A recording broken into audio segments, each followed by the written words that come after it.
Sung Tae menuangkan minuman ke dalam gelas dengan tenang. Namun, suasana berubah saat Jaha tiba-tiba bertanya, "Kapan Owner Joe akan sampai di sini?" Sung Tae tersenyum tipis. Dia sedang ada urusan dengan master dari klan Black Rabbit di rumah bordil Pearl Blossom. Akan sulit baginya untuk segera datang. Klan Black Rabbit? Oh, jadi orang-orang yang berasal dari golongan hitam itu? Ujar Jaha, matanya sedikit menyipit. Sung Tae mengangguk. Ya, mereka sedang dalam proses membentuk sebuah sekte di prefektur Iliang. Owner Joe berusaha mendapatkan kesan baik dari mereka. Tapi dengan apa yang terjadi hari ini, sepertinya itu jadi lebih sulit. Jaha mendengus kecil. Jadi maksudmu, kalau aku sampai mengalahkan Owner Joe, klan Black Rabbit akan ikut campur dalam masalah ini? Sung Tae mengangkat bahu. Kemungkinan besar, ya. Jaha menghentakkan gelasnya ke meja, ekspresinya mulai serius. Jadi, apa yang kau ingin aku lakukan? Minum bersama Owner Joe lalu pergi begitu saja? Apa menurutmu itu cukup untuk menyelesaikan segalanya? Sung Tae menatapnya dengan santai. Tentu saja tidak. Lalu, apa rencanamu? Jaha menyandarkan tubuhnya dan tersenyum tipis. Bagaimana kalau begini? Mulai sekarang, Owner Joe dan saudara-saudaranya melayaniku sebagai bawahan.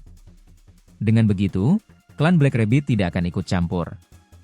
Sung Tae terdiam sejenak, sedikit terkejut dengan pernyataan itu. Apa kau pikir mereka akan bersedia menerima itu begitu saja? Jaha tertawa kecil. Siapa tahu? Oh iya, ngomong-ngomong, aku berpikir untuk mendirikan sekte sendiri di prefektur Iliang.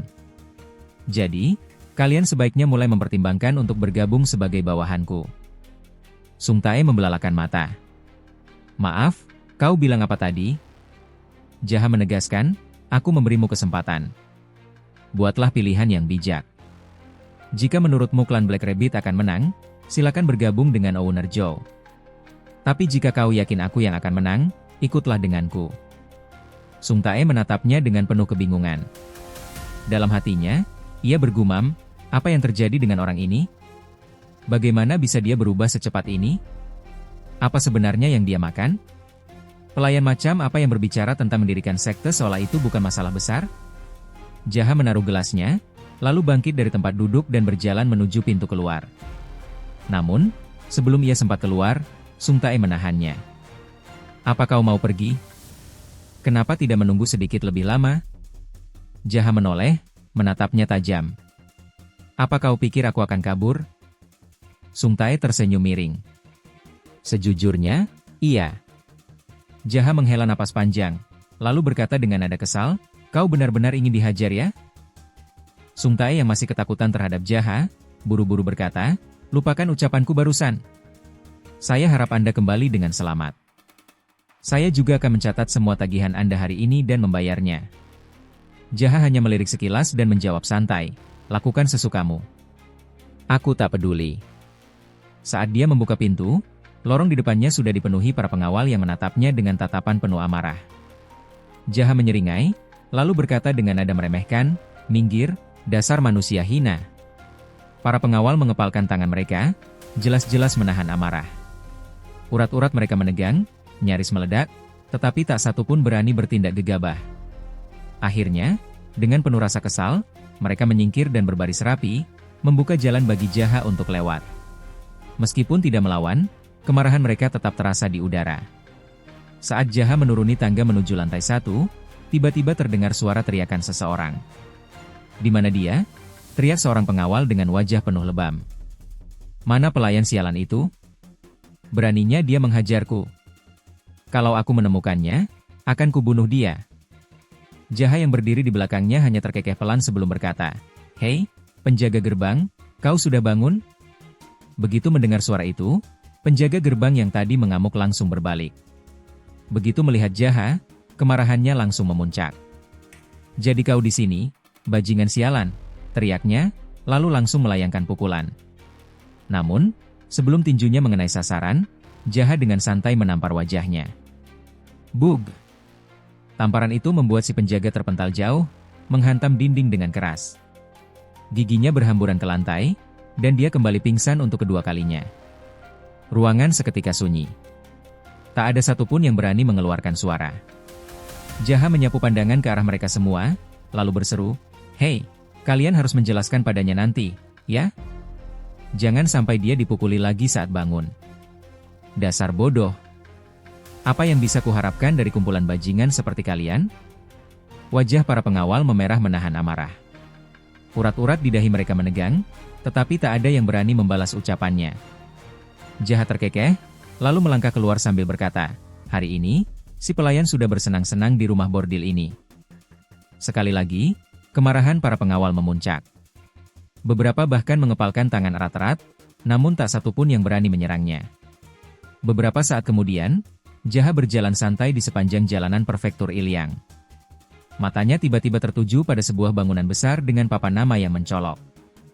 Dragon Head Smithy. "Oh, jadi ini tempatnya," gumamnya sambil mengamati bangunan tersebut. Tanpa ragu, dia melangkah masuk. Di dalam, suara dentingan logam memenuhi udara. Para pekerja terlihat sibuk menempa senjata dengan serius. Sementara itu, di sudut ruangan, seorang pria duduk dengan santai, memperhatikan semuanya. Pria itu adalah Gua Yonggae, wakil ketua Dragon Head Smithy. Begitu melihat Jaha, dia langsung menyeringai. "Oh, bukankah kau pelayan dari penginapan?" katanya dengan nada mengejek. "Apa kau datang ke sini untuk membayar utang?"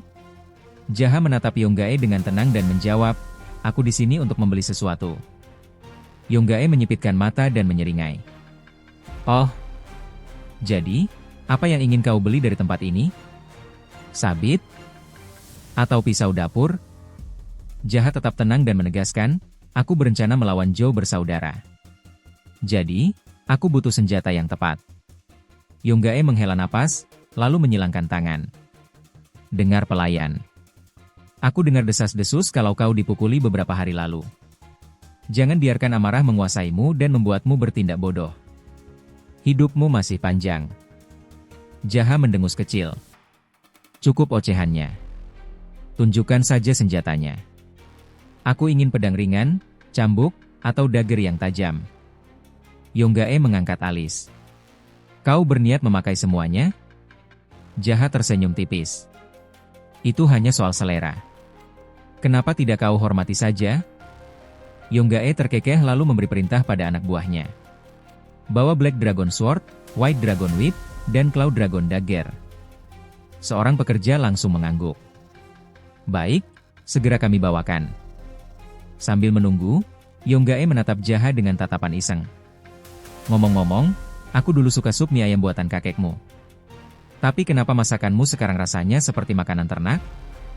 Jaha mendesah panjang. "Sekarang bukan waktunya membahas sup ayam." Yonggae menyeringai. "Lalu, mau bicara apa? Penyatuan dunia murim oleh seorang pelayan?" Mereka saling menatap tajam, dengan tatapan sinis satu sama lain. Tak lama kemudian, para pekerja datang membawa 3 senjata. Pedang hitam berkilauan, cambuk putih yang lentur, dan dagger kecil tajam seperti taring naga. Yonggae melambaikan tangannya ke arah senjata itu. "Silakan lihat-lihat dulu, Jaha." Tanpa ragu, Jaha berkata, "Aku akan membeli semuanya. Aku sedang terburu-buru." Yonggae menahan tawa. "Semua sekaligus? Baiklah. Harganya 90 nyang." Jaha mengerutkan dahi. 90 nyang? Yonggae mengangguk. "Aku sudah memberimu harga spesial karena kita dari kota yang sama." Jaha berpikir sejenak, lalu menyeringai. "Bagaimana kalau begini? Aku bayar 50 nyang sekarang, dan kau biarkan aku meminjamnya. Aku akan mengembalikan kembali setelah urusanku selesai dengan mereka." Wajah Yonggae langsung berubah merah. "Meminjam? Itu sama saja dengan merampok di siang bolong." Dari belakang, tiba-tiba terdengar suara berat seorang pria berbadan kekar dan berotot. "Ada apa di sini?" Semua orang menoleh, dan ternyata pria itu adalah Geum Cheolyong, ketua dari Dragon Head Smithy. Yonggae segera menjelaskan, "Bos, orang ini berencana berperang melawan Zhou bersaudara. Dan dia ingin meminjam senjata ini hanya dengan 50 nyang." Cheolyong menatap Jaha sejenak, lalu bertanya, "Apa kau cucu dari pemilik penginapan Jaha?" Jaha tersenyum tipis. Oh iya benar Tuan. Sudah lama, ya? Cheolyong mengangguk. Dulu, aku suka sup mie ayam buatan kakekmu. Tapi sekarang, rasanya seperti makanan ternak.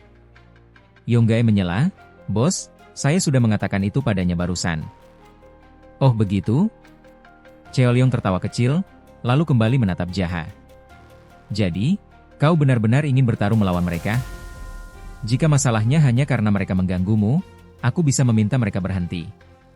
Dan kalau mereka tak mau mendengarkanku, aku akan melindungimu di sini. Lagi pula, aku punya hubungan baik dengan kakek dan nenekmu. Jaha sedikit terkejut. Dalam hatinya, ia bertanya-tanya, apa dia selalu seperti ini? Aku tidak ingat dia pernah berkata seperti ini di kehidupanku yang dulu.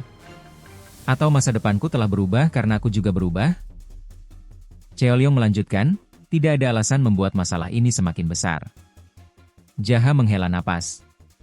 Aku menghargai niat baikmu, tapi aku ingin menangani ini sendiri. Cheolyong mengangkat alis. Jadi, apa rencanamu? Jaha tersenyum tipis. Bagaimana kalau kita mengumpulkan kekuatan dari para pandai besi di sekitar sini dan mendirikan sekte khusus untuk mereka? Mata Cheolyong sedikit membelalak. Mendirikan sekte? Kau sedang bicara apa?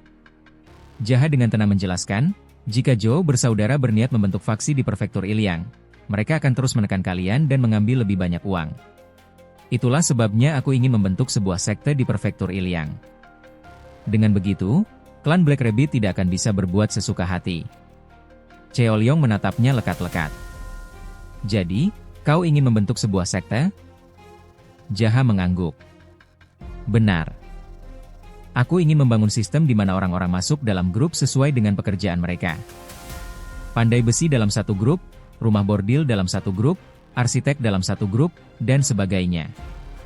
Aku akan mengumpulkan mereka semua dalam sebuah sekte besar. Ruangan mendadak sunyi.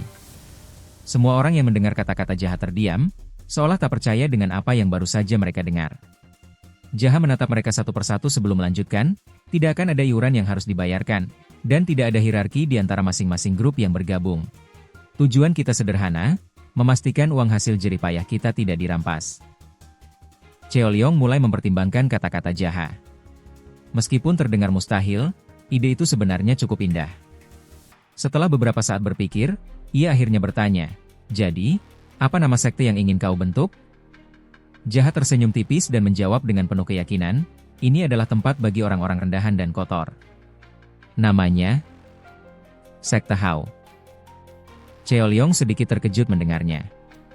Ia mengangkat alis dan berkata dengan nada penuh minat, Sekte Hao, ya? Sangat menarik melihat seorang pelayan mencoba memulai sebuah sekte. Tapi, apakah kau yakin bisa melakukannya? Mengalahkan Zhou bersaudara bukanlah hal mudah. Jaha menatapnya tajam dan berkata tegas, kau akan melihat hasilnya nanti. Tanpa diduga, Cheolyong tertawa kecil sebelum akhirnya berkata, beri dia senjata itu. Gratis. Yonggae yang mendengar perintah itu langsung terkejut. Apa? Kita memberikannya secara gratis? Bahkan bukan sekedar meminjamkannya? Cheolyong tersenyum tipis dan menjelaskan, kita akan melanjutkan pembicaraan ini nanti jika kau masih hidup. Jaha menyeringai. Ayo kita bicarakan itu setelah aku selesai dengan mereka. Dengan senjata baru di tangannya, Jaha kembali ke penginapan. Setelah mandi dan mengganti pakaian, ia duduk bersila di kamarnya, bermeditasi untuk menenangkan pikirannya. Namun, belum lama ia menutup matanya, suara gaduh terdengar dari halaman penginapan. Dengan mata yang dingin dan ekspresi sinis, Jaha bangkit dan berjalan keluar. Di depan penginapan, 3 pria berbaju hitam sedang menggali tanah. Sementara itu, seseorang berbaju merah duduk santai di kursi, menatap Jaha dengan penuh kesombongan. Dia adalah Zhou Igeol, saudara kedua dari Zhou bersaudara. Igeol menoleh dan menyeringai. Oh, jadi kau akhirnya keluar juga. Ia menghela napas seolah kecewa. Tadinya, aku ingin memanggilmu setelah kami selesai menggali lubang ini. Dengan santai, ia menancapkan pisaunya ke meja di depannya dan menatap Jaha tajam. Kemari dan duduk. Suaranya terdengar penuh perintah. Dasar pelayan sialan. Jaha yang mendengar itu langsung merasakan amarahnya memuncak. Matanya memancarkan kemarahan yang luar biasa.